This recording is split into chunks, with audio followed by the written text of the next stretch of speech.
আগের ভিডিওটা ঠিক এখানেই শেষ করেছিলাম, তাই এই ভিডিওটা আবার এখান থেকেই শুরু করছি। আগের ভিডিওটা যারা দেখোনি তারা প্লিজ দেখে আসো। এখানে আমরা মাংস রান্না করার জন্য মাংসর যা যা লাগবে সব কিছু কেটে বেছে নিচ্ছি।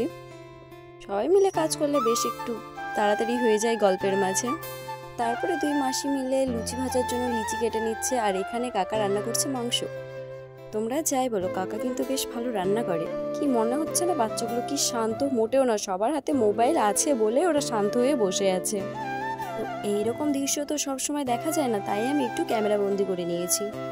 তো আমি ভাবছিলাম এখানে কিছু ছবি তুলবো, তো ক্যামেরার দিকে তাকিয়ে দেখি ভিডিও অন করে পোজ দিই। এখানে রান্না হচ্ছে ছোলার ডাল, স্পেশাল রাঁধুনি হচ্ছে আমার মা। এখানে বড় মাসি বেলে দিচ্ছে লুচি, আর লুচি ভাজছে আমার কাকিমা। সবাই মিলেমিশে দিনটা বেশ ভালোই কেটেছে। ইস, এমন দিন যদি সপ্তাহে একদিন করে কাটানো যেত বেশ ভালোই হতো। ওদিকে সবকিছু রেডি হওয়ার কারণে আমি নিজে রেডি হয়ে গেছি। এই হচ্ছে আমাদের ভাইফোঁটা স্পেশাল থালি। আমার কাছ থেকে যে ভাই আর দাদারা দূরে আছো তাদেরকেও জানাই শুভ ভাইফোঁটা। ভাইয়ের কপালে দিলাম ফোঁটা, জমদুয়ারে পড়লো কাটা, যমুনা দেয় জমকে ফোঁটা, আমি দিই আমার ভাইকে ফোঁটা। আমার পরে আমার মা মামাদের ফোঁটা দিচ্ছে।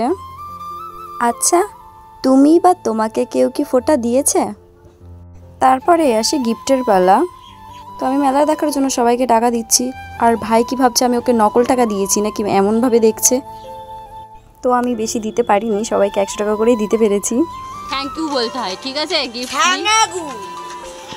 আমি কি গিফট দিলাম সেটা তো দেখানো হলো, কিন্তু ওরা কি গিফট দিয়েছে সেটা তো দেখানো হয়নি। এই যে এই জামাটা দেখছো, এটা দিয়েছে শুভ ভাই, আর বাকি ভাইরা দিয়েছিল টাকা। Thanks for watching.